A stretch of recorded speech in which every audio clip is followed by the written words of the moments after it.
আজকে বাংলাদেশের আজাদির পেছনে ইসলামী ছাত্র শিবিরের শত শত ভাইয়ের তাদের লাইফ উৎসর্গ করেছেন, শহীদ হয়েছেন। আমি যাদের সামনে দাঁড়িয়ে কথা বলছি, আগামীর বাংলাদেশ আপনারাই। আমি দেখতে পাচ্ছি আজকে এখানে যারা আছে, এখান থেকে আগামীর বাংলাদেশের, শুধু বাংলাদেশ না, সারা বিশ্বের বড় বড় উদ্যোক্তা তৈরি হবে ইনশাআল্লাহ। এখান থেকে সারা বিশ্বের বড় বড় ব্যবসায়ীরা তৈরি হবে। এখান থেকেই আগামীর বড় বড় স্টার্ট আপ ফাউন্ডার এখান থেকে তৈরি হবে। এখান থেকে আগামীর বড় বড় বিজনেস অ্যানালিস্টরা তৈরি হবে ইনশাআল্লাহ। এখান থেকেই বড় বড় একাডেমিশিয়ানরা তৈরি হবে, গবেষকরা তৈরি হবে ইনশাআল্লাহ। তো এখন এই যে আপনি তৈরি হবেন, এই তৈরি হওয়া শুধু নিজের জন্য হলে হবে না, এই তৈরি হওয়াটার আপনার পারপাস থাকতে হবে। ধরেন আপনার পারপাসটা এমন হলো যে আমি ব্যবসায়ী হব, উদ্যোক্তা হব, এবং এই উদ্যোক্তা হয়ে আমি বাড়ি করব, গাড়ি করব, গুলশানে ফ্ল্যাট কিনব, এরপর হচ্ছে আমেরিকাতে অথবা হচ্ছে কানাডাতে আমি সেটেল হব। এই যদি আপনার নিয়ত থাকে, তাহলে আপনি ব্যবসায়ী হন, উদ্যোক্তা হন, যাই হন, এটা হওয়ার মাধ্যমে এই মানবতার মুক্তি হবে না, এই জাতির মুক্তি হবে না। আমরা বিগত ফেসিবাদে আমরা দেখতে পেয়েছি এই ধরনের বড় বড় ব্যবসায়ী হয়েছে। দরবেশ বাবারা চিনেন না, যে আজকে দেশ থেকে পালাইছে, বড় ব্যবসায়ী ছিল, হাজার হাজার কোটি টাকা লোপাট করছে, তাদের মাকসাদটা কিন্তু এটাই ছিল। কিন্তু এই ধরনের উদ্দেশ্য থাকলে হবে না, আপনার মূল উদ্দেশ্য থাকবে এই অঞ্চলের মানুষের মুক্তির জন্য কাজ করা। যে কাজটা ইসলামী ছাত্র শিবিরের প্রতিষ্ঠাতা সভাপতি শহীদ মীর কাসেম আলী করেছিল। ওনার নাম কি আপনারা জানেন? শহীদ মীর কাসেম আলী সম্পর্কে একটু জানবেন। তিনি ইসলামী ছাত্র শিবিরকে প্রতিষ্ঠা করেছেন। ছাত্র শিবির প্রতিষ্ঠা করার পরে সারা দেশব্যাপী ছাত্র শিবিরকে ছড়িয়ে দিয়েছেন। এরপর অসংখ্য প্রতিষ্ঠান তিনি করেছেন। সারাটা জীবন তিনি মানবতার জন্য, এই অঞ্চলের মানুষের জন্য, সারা বিশ্বের জন্য তারা কাজ করে গিয়েছেন। তিনি হাসপাতাল করেছেন, স্কুল করেছেন, কলেজ করেছেন, মাদ্রাসা করেছেন, এবং শিক্ষা প্রতিষ্ঠান করেছেন, মিডিয়া তৈরি করেছেন। পার্বত্য অঞ্চলের যারা পাহাড়ি আছে, উপজাতি আছে, তাদের জন্য তিনি হাসপাতাল করেছেন। একই সাথে সারা বিশ্বের যারা নিপীড়িত মানুষ আছে, মজলুম আছে, তাদের জন্য কথা বলে গিয়েছেন। এবং একই সাথে দেশের স্বাধীনতা, সার্বভৌমত্ব, অখণ্ডতার জন্য, আধিপত্যবাদের বিরুদ্ধে, আগ্রাসনের বিরুদ্ধে কথা বলে গিয়েছেন। তো আমাদের মীর কাসেম আলী দরকার, আমাদের সালমান এফ রহমানের দরকার নাই। আমি বিশ্বাস করি আমাদের সামনে এখানে যারা আছে তাদের মধ্য থেকেই শহীদ মীর কাসেম আলীদের মতো উদ্যোক্তা তৈরি হবে, এবং তারা এই অঞ্চলের মানুষের মুক্তির জন্য তারা কাজ করে যাবে।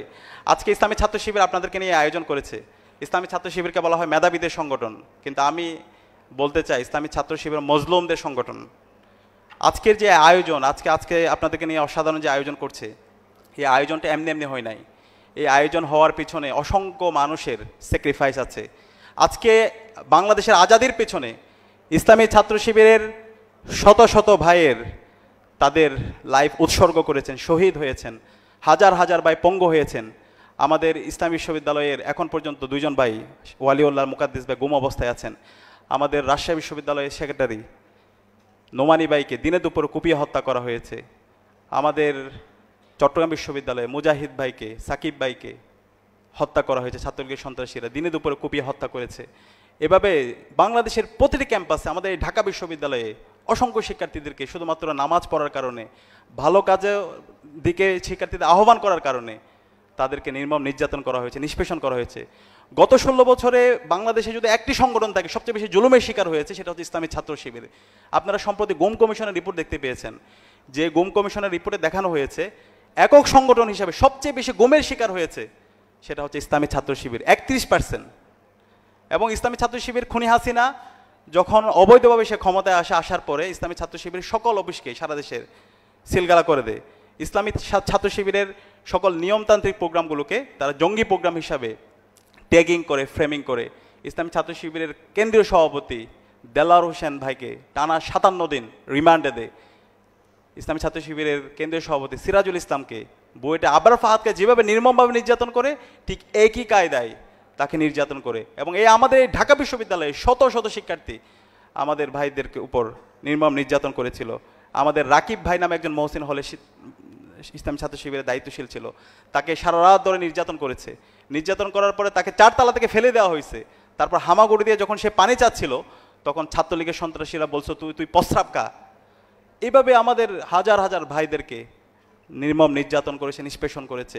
আজকে এই জুলাই বিপ্লবের মাধ্যমে, আমাদের শহীদদের আত্মত্যাগের মাধ্যমে, আমাদের 2000 ভাই বোনের শাহাদাত, 40,000 ভাই বোনের পঙ্গু হওয়ার মাধ্যমে আজকে আমরা আজাদি পেয়েছি, আমরা নতুন বাংলাদেশ পেয়েছি, এবং ইসলামী ছাত্র শিবির আজকে আপনাদের সামনে দাঁড়াতে পেরেছে। ঢাকা বিশ্ববিদ্যালয় টিএসসিতে আজকে অসাধারণ ক্যারিয়ার সেমিনার আয়োজন করতে পেরেছে। ইসলামী ছাত্র শিবির প্রতিষ্ঠার পর থেকে এই ধরনের এই ক্যারিয়ার সেশন ইসলামী ছাত্র শিবির তরুণদেরকে নিয়ে এই ধরনের আয়োজন করে আসছে। কিন্তু বিগত ফেসিবাদী আমলে ছাত্র শিবিরের এই নিয়মতান্ত্রিক কাজগুলোকে জাতির সামনে হাজির করতে দেওয়া হয়নি। তো আজকে আমরা এই আয়োজন করছি, বিগত সময়ে আমরা করেছিলাম, কিন্তু এভাবে ঘোষণা দিয়ে বিশ্ববিদ্যালয়গুলোতে আমাদের করার সেই স্পেসটা দেওয়া হয় নাই। ইসলামী ছাত্র শিবিরকে হত্যাযোগ্য করা হয়েছিল। তো আজকে বিপ্লব পরবর্তী ইসলামী ছাত্র শিবির দেখিয়েছে বাংলাদেশের রাজনীতি কেমন হওয়া উচিত, এবং আমরা স্পষ্ট ভাষায় বলতে চাই, বাংলাদেশে আর মাসল পলিটিক্স চলবে না, চাঁদাবাজি টেন্ডারবাজি রাজনীতি চলবে না, গণরম গ্যাস্ট্রমের কালচার চলবে না। আমাদের এই রাজনীতি হবে ওয়েলফেয়ার অ্যান্ড পলিসি সেন্ট্রিক রাজনীতি, যে রাজনীতির মাধ্যমে আগামীর সৎ দক্ষ আদর্শ দেশপ্রেমিক নাগরিক তৈরি হবে, যারা বাংলাদেশের স্বাধীনতা সার্বভৌমত্ব অখণ্ডতার জন্য কথা বলবে, যারা ইনসাফের পক্ষে কথা বলবে, যারা সত্যকে সত্য বলবে। আমি আশা রাখবো বিজনেস ফ্যাকাল্টি যে শিক্ষার্থীরা আছে তারা ইনশাল্লাহ সবাইকে সাথে নিয়ে শহীদদের আকাঙ্ক্ষাকে ধারণ করে আগামীর বাংলাদেশ বিনির্মাণে তারা গুরুত্বপূর্ণ ভূমিকা পালন করবে। এবং আমি আজকে যারা উপস্থিত হয়েছেন আপনাদের সবার জন্য অনেক অনেক দোয়া এবং শুভকামনা জ্ঞাপন করে, এবং ইসলামী ছাত্র শিবিরকে অসাধারণ আয়োজন করার জন্য আবারও ধন্যবাদ জানিয়ে আমি আমার কথা এখানে শেষ করছি। আসসালামু আলাইকুম রহমতুল্লাহ। তা আমি আপনাদেরকে একটা কোশ্চেন করতে চাই যে আমরা যদি ক্যারিয়ারের অর্থটা ধরি কোনো একটা জার্নি বা রেস, তো জার্নি বা রেসের একটা স্টার্টিং পয়েন্ট থাকে এবং একটা এন্ডিং পয়েন্ট থাকে। এখন কে কে বলতে পারবেন যে আসলে আমাদের এই স্টার্টিং পয়েন্টটা কোথায়? দেখি, হ্যাঁ একজন বলেন দেখি। হ্যাঁ বলুন। জন্ম থেকে। ওকে, এটার সাথে কারো ডিফার আছে, দ্বিমত আছে? সবাই একমত, জন্ম থেকে আমাদের স্টার্টিং পয়েন্ট। আমরা যদি একটু ইসলামিক পার্সপেক্টিভ থেকে দেখি তাহলে আল্লাহ তাআলা যেটা বর্ণনা করেছেন যে আল্লাহ তাআলা আলমে আরোহাতে রুহের জগতে আমাদের রুহগুলোকে সৃষ্টি করেছেন, এবং সৃষ্টি করে তিনি বলেছিলেন যে আলাস্তু বিরব্বিকুম, আমি কি তোমাদের রব নই? তখন আমরা সকলে সেখানে বলেছিলাম যে বালা, অবশ্যই আপনি আমাদের রব। আমরা আল্লাহকে রব হিসেবে স্বীকৃতি দিয়েছি। এখন রব হিসেবে যখন স্বীকৃতি দিচ্ছি, তার বিপরীত পাশে যে শব্দটা সেটা হচ্ছে আব্দ বা গোলাম, অর্থাৎ গোলামিত্ব, আত্মসমর্পণকারী। যেটা আমরা যদি মুসলিম বলি, মুসলিম মানে হচ্ছে আত্মসমর্পণকারী। আসলামতু লিরব্বিল আলামিন, আমি আমার রবের কাছে আত্মসমর্পণ করলাম। এখন আরেকটা কোশ্চেন আপনাদেরকে করি, সেটা হলো যে এই পৃথিবীতে কি আমরা নিজের ইচ্ছায় এসেছি নাকি অন্য কারো ইচ্ছায় এসেছি? বলুন, নিজের ইচ্ছায় কে কে আসছেন এই দুনিয়াতে? আচ্ছা, বিষয়টা খুব কমপ্লেক্স মনে হয় না? আমরা কেউই আসলে নিজের ইচ্ছে পৃথিবীতে আসি নাই। তাহলে কার ইচ্ছে আসলাম এই পৃথিবীতে? সন্দেহ আছে? সন্দেহ নাই। তাহলে আল্লাহ তাআলার ইচ্ছে যদি আমরা পৃথিবীতে এসে থাকি, তাহলে আল্লাহ তাআলার একটা উদ্দেশ্য আছে কি নেই? আছে। এখন এই উদ্দেশ্যটা কে বলতে পারবেন যে আসলে আল্লাহ আমাদেরকে কেন পাঠাইছেন দুনিয়ায়? হ্যাঁ শুনি একজন। একমাত্র তার ইবাদত করার জন্য। আর কেউ বলবেন? পরীক্ষার জন্য। আর আর কালকে নাকি আপনাদের পরীক্ষা আছে অনেকের। আল্লাহ যদি কোনো কারণে কারো রেজাল্ট খারাপ হয়, দায়ভার তো শিবিরের উপর চলে আসবে। আর এই জায়গায় সবচেয়ে বেশি দায়ভার নিতে হবে আমাদের বিপি এবং জিএসকে। তো ঠিক আছে, আমি সংক্ষেপে শেষ করছি। তাহলে দেখুন, আল্লাহ তাআলা যদি তার ইচ্ছে আমাদেরকে পাঠিয়ে থাকে, নিঃসন্দেহে পৃথিবীতে আমরা যত ইনভেনশন আছে, যত আবিষ্কার দেখি, প্রত্যেক আবিষ্কারক যাই তৈরি করে না কেন, সেটার একটা উদ্দেশ্য অবশ্যই থাকে। তাহলে আল্লাহ তাআলার অনেকগুলো উদ্দেশ্যের মধ্যে আমরা বেসিক কয়েকটা উদ্দেশ্য দেখতে পারি যে আল্লাহ তাআলা যেটা কোরআনে বলেছেন, ওয়ামা খলাকতুল জিন্না ওয়াল ইনসা ইল্লা লিয়াবুদুন, আমি মানুষ এবং জিনকে সৃষ্টি করেছি শুধুমাত্র আমার ইবাদত করার জন্য, আমার গোলামি করার জন্য। এখন এই ইবাদতের সংজ্ঞা অনেক ব্যাপ্তিময় একটা বিষয়, অনেক বড় একটা বিষয়। এটাকে যদি আমরা এক লাইনে নিয়ে আসি, সেটাও কোরআনে আল্লাহ তাআলা বলছে, মা আতাকুমুর রাসূল ফাখুযু ওয়া মা নাহাকুম আনহু ফান্তাহু, রাসূল তোমাদের কাছে যা উপস্থাপন করছে সেটা তোমরা গ্রহণ করো, আর রাসূল তোমাদেরকে যে কাজগুলো থেকে নিষেধ করেছেন সেটা থেকে তোমরা বিরত থাকো। এখন দেখুন, আমরা যদি আল্লাহর গোলামি করি তাহলে এটা উপকারটা কার? আল্লাহর না আমাদের? আমাদের। আর আমরা যদি আল্লাহর গোলামি না করি তাহলে ক্ষতিটা কার? আমাদের। এক্ষেত্রে সূরা আর রহমান একটা আয়াত আল্লাহ তাআলা বলছেন যে ইয়া মা'আশারাল জিন্নি ওয়াল ইনস ইনিস্তাতাতুম আন তানফুযু মিন আখতারিস সামাওয়াতি ওয়াল আরদ ফানফুযু লা তানফুযুনা ইল্লা বিসুলতান। যে হে মানুষ এবং জিন জাতি, তোমাকে সৃষ্টি করা হয়েছে আমার গোলামি করার জন্য। এখন আমার এই পৃথিবীর ব্যবস্থাপনা, আমার এই সিস্টেম, আমি তোমাকে যে ম্যানুয়াল দিচ্ছি, যে নির্দেশনা দিচ্ছি, সেটা যদি তোমার ভালো না লাগে ফানফুযু, তুমি বের হয়ে যাও। এরপর আল্লাহ বলছে লা তানফুযুনা ইল্লা বিসুলতান, তুমি বের হয়ে কোথায় যাবা? এই পৃথিবীতে যদি আপনাকে ঢাকা বিশ্ববিদ্যালয় থেকে বের করে দেয়, আপনার তো চিটং গিয়ে ভর্তি হবেন, চিটং থেকে বের করে দিয়ে রাজশাহী ভর্তি হবেন, বাংলাদেশ থেকে বের করে দিলে ইন্ডিয়া অথবা অন্য কোথাও যাবেন। কিন্তু আল্লাহর রাজত্ব থেকে বের হয়ে কোথায় যাবেন? পৃথিবী থেকে ছেড়ে দিয়ে যদি আপনি চাঁদে যান, চাঁদটা কার? সন্দেহ আছে? আপনি মঙ্গল গ্রহে বলবেন যে আমি মঙ্গল গ্রহে চলে যাব, এই ব্যবসা বাণিজ্য ভালো লাগে না, এত উদ্যোক্তা, এগুলো সব বাদ, এত পড়াশোনা। মাঝখানে আপনারা ডাকসুর ইলেকশনের সময় সম্ভবত সাদিক ক্যাম্প ভাইকে একদম বলতেছেন যে বিজনেস স্ট্র্যাটেজি, এত পড়াশোনা একটু কমানোর সুযোগ আছে কিনা, ভিডিওটা দেখছিলাম আমি। তো এ জাতীয় কিছু বিষয়, তো সব কিছু ছেড়ে দিয়ে যদি আপনি মঙ্গল গ্রহে চলে যান, সেই মঙ্গল গ্রহটা কার? নিঃসন্দেহে আল্লাহর। তাহলে লিল্লাহি মুলকুস সামাওয়াতি ওয়াল আরদ, আসমান ও জমিনে যা কিছু আছে সবকিছু আল্লাহ তাআলার জন্য। তাহলে এখন আমরা যে আল্লাহর গোলামের জন্য সৃষ্টি করা হয়েছে, এই গোলামির যে নির্দেশনা, এটা আপনাকে কোরআন থেকে নিতে হবে, আল্লাহ রাসূলের সুন্নাহ থেকে নিতে হবে। যালিকাল কিতাবু লা রাইবা ফিহি, সেই কোরআন থেকে আপনাকে পড়তে হবে। একটু জানতে চাই, আপনাদের নিজেদের কাছে কোরআন সংরক্ষিত আছে কার কার? একটা কোরআন অর্থ সহ হোক অথবা অর্থ ছাড়া হোক, ইংলিশ হোক, ম্যাক্সিমামের কাছে আছে। ধন্যবাদ আপনাদেরকে। যাদের কাছে নাই, আমি ফরাদ ভাইকে অনুরোধ করব একটু যাদের কাছে নেই পৌঁছানোর ব্যবস্থা করবে ইনশাআল্লাহ। এখন আসেন, আমি সেকেন্ড যে বিষয়টা আপনাদেরকে বলতে চাই, যে আপনারা তো দুনিয়ার অনেক ব্যবসার কথা আজকে আলোচনা হয়েছে, আমরা কোরআনের একটা আয়াতকে যদি একটু সামনে রাখি, আল্লাহ তাআলা নিজে আমাদেরকে একটা ব্যবসায়ের অফার করছেন। সূরা সফের 10 নম্বর আয়াত, ইয়া আইয়ুহাল্লাযীনা আমানু হাল আদুল্লুকুম আলা তিজারা। তিজারা মানে হচ্ছে বিজনেস, চুক্তি, এটা আদান প্রদান হবে কোনো কিছুর। এখন এটার কাজ কি? এটার কাজ হচ্ছে তুনজিকুম মিন আযাবিন আলীম, তোমাদেরকে জাহান্নামের কঠিন আযাব থেকে এই ব্যবসাটা মুক্তি দিবে। এখন তোমাদের করণীয় কি? এই ব্যবসার জন্য করণীয় কি? করণীয় হচ্ছে তুমিনুনা বিল্লাহি ওয়া রাসূলিহি ওয়া তুজাহিদুনা ফি সাবিলিল্লাহি বিআমওয়ালিকুম ওয়া আনফুসিকুম। তোমরা আল্লাহর রাস্তায় সর্বাত্মক প্রচেষ্টা চালাবা, আল্লাহর এই জমিনে আল্লাহর দ্বীনকে প্রতিষ্ঠা করার জন্য, আল্লাহর হুকুমকে প্রতিষ্ঠা করার জন্য। আকিমুদ্দিন, আল্লাহ আমাদেরকে বলছে যে তোমরা দ্বীনকে প্রতিষ্ঠা করো। কেন দ্বীনকে প্রতিষ্ঠা করতে হবে? আমরা দেখেছি পৃথিবীতে যত মানবীয় মতবাদ এসেছে, তারা একটা গোলক ধাঁধা নিয়ে পৃথিবীবাসীর কাছে উপস্থাপিত হয়। এরপর দেখা যাচ্ছে তাদের হাত ধরে সেই গোলক ধাঁধার মতবাদ তারাই আবার নষ্ট করে, তারাই ভঙ্গ করে, তারা আবার নতুন আরেকটা মতবাদ নিয়ে আসে। তারা বলে যে আগে যা ছিল সব ভুল ছিল, নতুন করে আরেকটা মতবাদ দিয়ে আসা হয়। এরপরে পৃথিবীতে যদি আজকে দেখি যে পশ্চিমা যে সভ্যতা, তারা আমাদেরকে সভ্যতা শিখায়, তারা আমাদেরকে জ্ঞান বিজ্ঞানের উৎকর্ষতা শিখায়, তারা আমাদেরকে মানবতার সকল সবকগুলো এসে আমাদেরকে দেয়। হিউজ পরিমাণ মানবাধিকার সংগঠন তারা তৈরি করেছে। অথচ আমরা চাক্ষুষ দেখছি যে পৃথিবীতে মানবাধিকার যদি লঙ্ঘন হয়, সবচেয়ে বেশি তাদের হাত ধরে হচ্ছে। আজকে যদি ফিলিস্তিনের দিকে তাকান, এই ফিলিস্তিনে নির্মম যে হত্যাকাণ্ড হচ্ছে, এর জন্য কারা দায়ী? এজন্য তো কোনো মুসলিম কান্ট্রি দায়ী নয়, এজন্য তো যারা সভ্যতার ধারক বাহক, মানবতার ধারক বাহক, তারা দায়ী। এজন্যই আল্লাহর পক্ষ থেকে আল্লাহ রাসূলকে যে দিন সহকারে পাঠানো হয়েছে, হুয়াল্লাযী আরসালা রাসূলাহু বিল হুদা ওয়া দীনিল হক লিইয়ুযহিরাহু আলা দীনি কুল্লি।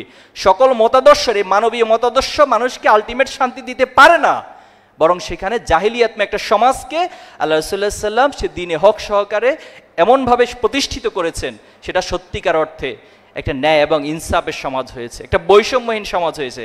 সেখানে বৈষম্যহীন সমাজ ব্যবস্থার জন্য কাউকে আন্দোলন করতে হয় না, সেখানে বৈষম্যহীন সমাজ ব্যবস্থার জন্য আবু সাইদদেরকে জীবন দিতে হয় না, বরং সেখানে অটোমেটিকলি আল্লাহর পক্ষ থেকে পাঠানো যে ইনসাফ, সেই ইনসাফ প্রতিষ্ঠিত হয়। এখন আসুন, আমরা যদি এই ব্যবসা করতে চাই, তাহলে আমাদেরকে আল্লাহর প্রতি ঈমান আনয়ন করতে হবে এবং সর্বাত্মক প্রচেষ্টা চালাতে হবে। আর এর মধ্যে আল্লাহ তাআলার পক্ষ থেকে ঘোষণা হচ্ছে আল্লাহ আমাদেরকে জাহান্নাম থেকে মুক্তি দিবেন। আমরা জাহান্নাম থেকে মুক্তি চাই? জান্নাতে যেতে চাই? জান্নাতে যদি যেতে চাই, তাহলে আল্লাহর নির্ধারিত যে বিধান, সেটা আমাদেরকে পালন করতে হবে। আমি সর্বশেষ পয়েন্ট বলে শেষ করছি। দেখুন, ঢাকা বিশ্ববিদ্যালয়ে আপনারা বিজনেস স্টাডিজ যে ফ্যাকাল্টি, এখানে চান্স পেয়েছেন, নিঃসন্দেহে এটা অনেক স্বপ্নের একটি জায়গা, অনেক শিক্ষার্থীর কাছে স্বপ্নের জায়গা। যে স্বপ্নের জায়গাতে আপনারা এসেছেন, এজন্য আল্লাহর কাছে অবশ্যই আপনারা শুকরিয়া আদায় করেছেন। আল্লাহ নীতিমালা হচ্ছে আপনি যত বেশি আল্লাহর শুকরিয়া আদায় করবেন, ফাইন শাকারতুম লাযীদান্নাকুম, আল্লাহ আপনাকে আরো বাড়িয়ে দিবেন। কিন্তু কোনো কারণে আপনার মধ্যে যদি অহংকার তৈরি হয়, পৃথিবীতে আপনি বিশ্লেষণ করে দেখবেন যত ক্ষমতাশালী ছিল, যত বিত্তশালী ছিল, তাদের পতনের অন্যতম একটা কারণ ছিল তার একটা পর্যায়ে অহংকারী হয়ে উঠেছিল। তারা মনে করেছে পৃথিবীতে যা কিছু সবটা আমার মধ্য দিয়ে হয়েছে, আমার যোগ্যতা দিয়ে হয়েছে। আপনার যোগ্যতার পাশাপাশি আপনাকে এটা বিশ্বাস করতে হবে যে আল্লাহ তাআলা চেয়েছেন দেখেই আপনি অর্জনগুলো করতে পেরেছেন। আর এক্ষেত্রে আল্লাহর প্রতি যত শুকরিয়া আদায় করবেন, আল্লাহ আপনাকে আরো বাড়িয়ে দিবেন। আমার পয়েন্টটা হচ্ছে, যারা ভালো তাদেরকে সব ক্ষেত্রে ভালো হইতে হয়। আপনি সাপোজ খুব ভালো একজন ছাত্র, কিন্তু আপনার বাবা মায়ের কাছে সন্তানের ক্রাইটেরিয়া থেকে যখন বিশ্লেষণ করা হবে, তখন আপনি হচ্ছেন সবচেয়ে খারাপ একজন সন্তান। তাহলে কি দিন শেষে আপনাকে আমরা ভালো বলতে পারবো? পারবো না। আপনি খুব হাইলি সিজিপি আপনার, বাট আপনার যারা ফ্রেন্ড সার্কেল রয়েছে, কেউ আপনার ব্যবহারে কখনো সন্তুষ্ট হয় না, আপনার আচরণে কেউ সন্তুষ্ট হয় না, আপনার প্রতি সবার একটা নেগেটিভিটি সবার মধ্যে কাজ করে, তাহলে তো আপনার এই সিজিপিএ এই সমাজে আপনার বন্ধুদের মধ্যে কোনো ইম্প্যাক্ট তৈরি করতে পারলো না। তাহলে এটা তো দিন শেষে ভালো হলো না। আপনি সমাজের মানুষের কাছে ভালো হতে হবে, আপনি শিক্ষকদের কাছে ভালো হতে হবে। এজন্য ছাত্র শিবির একটা বড় কনসেপ্ট হলো, ছাত্র শিবির যখন প্রতিষ্ঠিত হয়েছিল, তখন প্রতিষ্ঠাকালীন যারা আমাদের দায়িত্বশীল ছিলেন, তারা এই বক্তব্যটা সব জায়গায় দিতেন যে ছাত্র শিবির মানেই হচ্ছে একটা প্যাকেজ প্রোগ্রামের মধ্য দিয়ে তার একাডেমিক এক্সেলেন্সি, তার মোরাল এক্সেলেন্সি এবং সমাজের প্রতি তার যে কমিটমেন্ট, দায়বদ্ধতা, সব কিছুর মধ্য দিয়ে সে সব জায়গায় ভালো হবে। আমরা কি পারবো সে ভালোটা হতে? আল্লাহ আমাদেরকে তৌফিক দান করুক। আজকে এখানেই থাক, ভবিষ্যতে দেখা হলে আবার কথা হবে। আসসালামু আলাইকুম। আমি আমার অবজারভেশনে বিশ্ববিদ্যালয়কে যেভাবে দেখেছি যে বিশ্ববিদ্যালয়টা কারো কারো জীবনের ধ্বংসের কারণও হয়, আবার এই বিশ্ববিদ্যালয় লাইফটা কারো কারো জীবনের সুন্দর এগিয়ে যাওয়ার কারণও হয়। এমন ডাইভার্স একটা ইউনিভার্সিটি, যে ইউনিভার্সিটিতে কখনো দেখবেন শিক্ষার্থীরা বেশ ভালো সময় কাটছে, তার ভালো সার্কেলে নামাজ পড়ছে, পড়াশোনা করছে, এক্সট্রা কারিকুলামে এঙ্গেজ ছিল, হ্যাঁ, একাডেমিক ক্যারিয়ার বেশ ভালো, তার সার্কেলটা ভালো, তার ফ্যামিলি হ্যাপি, তিনি হ্যাপি, বেশ ভালো লাইফ, এবং চ্যালেঞ্জ আসে, সেই চ্যালেঞ্জটা অ্যাড্রেস করবার মতো সেই ক্যাপাসিটি তার থাকে। আবার এমনও থাকে যে একটা শিক্ষার্থী তার পরিবেশের কারণে হোক অথবা অন্য কোনো কারণে হোক, তিনি মিসগাইডেড হন। তিনি শুরুতে আসেন খুব ভালো মন নিয়ে, ভালো মনন নিয়ে, সুন্দর চিন্তা নিয়ে, সুন্দর স্বপ্ন নিয়ে, পরিবারের স্বপ্ন নিয়ে, কিন্তু এখান থেকে ফেরেন তিনি একটা হতাশা নিয়ে, এখান থেকে যান তিনি একটা বিধ্বংসী জীবন নিয়ে, এবং যান হচ্ছে সবাইয়ের প্রতি অভিযোগ দিতে দিতে তিনি এখান থেকে তার জীবনটা পার করে। আমি অনেক বন্ধুকে দেখেছি যারা ক্যাম্পাসে আসছে খুব ভালো চিন্তা নিয়ে, এখান থেকে বের হয়েছেন হাতে সিগারেট এবং গাঁজা মদ খেতে খেতে বের হয়েছেন ক্যাম্পাস থেকে, তার জীবন শেষ হয়েছে এভাবে। এখানে তিনি আসছেন সুন্দর একটা কেরিয়ার করবেন, কিন্তু বের হয়েছেন খুব হতাশা এবং সুসাইডাল একটা মানে অ্যাপ্রোচ নিয়ে, যে সে এই লাইফ আর রাখবে না, এই ধরনের একটা ইন্টেনশন নিয়ে তার ইউনিভার্সিটি থেকে বের হতে হয়েছে। তিনি আসছেন, 5 ওয়াক্ত নামাজ পড়তেন, আল্লাহকে ভয় পেতেন, খুব টাইমলি পড়াশোনা করতেন, সব করছেন। মাস্টার্সে দেখি, মাস্টার্স উঠে দেখি তিনি হয়তো এতদিনে এমন চেঞ্জ হয়েছেন, এখন তার জোয়ান নামাজটা পড়ার প্রয়োজন মনে করে না, এখন তিনি বছরে একবার বইগুলো পড়বেন সেটাও দেখেন না, পরীক্ষার আগে যে একটু পড়বেন, বরং তিনি ইয়ার ড্রপ দেওয়াটাই, ইচ্ছা করে ড্রপ দিয়ে পড়ে থাকাটাই তার একটা হ্যাপিনেসের কারণ হয়ে দাঁড়াইছে। এরকম হয়েছে তার বন্ধু বান্ধবের কারণে। আবার এমনও দেখবেন সেম টাইমে আপনার একটা বন্ধু, সে ডিপার্টমেন্টে ভালো রেজাল্ট করছে, আবার সে ডিবেট করছে, সে বিএনসিসি স্কাউটে যাচ্ছে, সে এক্সট্রা কারিকুলাম অন্য কাজে এঙ্গেজ হচ্ছে, অথবা সে হায়ার স্টাডিজে চলে যাচ্ছে, সে ভালো একটা জবে যাচ্ছে, ফ্যামিলি হ্যাপি, সুন্দর হ্যাপি, সব কিছু সুন্দরভাবে আগাচ্ছে, এবং তার অন্যান্য সোশ্যাল ফিল্ডে তার যে কন্ট্রিবিউশন সমাজের জন্য, মানুষের জন্য, সব কিছু খুব ভালোভাবে এগিয়েছে, এমনও আছে। তো আমাদের আজকের প্রোগ্রামের স্বপ্ন এটাই, এখান থেকে শিক্ষার্থীরা কিছু গাইডেন্স পাবেন, কিছু সাজেশন পাবেন, সেই স্বপ্নের জায়গা থেকে প্রোগ্রামটা করা সার্থক হবে তখন যখন আমাদের শিক্ষার্থী ভাইয়েরা বোনেরা তার জায়গা থেকে তিনি এগিয়ে যাবেন। আর আমাদের আয়োজনে কোনো ভুল ত্রুটি হয়ে থাকলে সেটার জন্য ক্ষমা প্রার্থী অগ্রিম, এবং কোনো সাজেশন থাকলে সেটাও পৌঁছাবে।